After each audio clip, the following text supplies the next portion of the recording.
आपला Marathi big boss.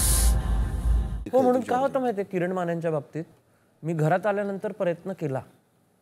मला जाणवलं एका पॉइंटला भेंडी ह्या माणसाबरोबर किती शेअर करायचं हे नाही. म्हणजे काल पण ते आले ते बोलायला माझ्याशी, पण भीती वाटते रे. कारण आपण काहीतरी एक विश्वासाने नाही पण आपण एक बोलून जातो आणि त्याच्या नंतर कुठल्या तरी एका बेसावत क्षणी असं भांडवल केलं जातं.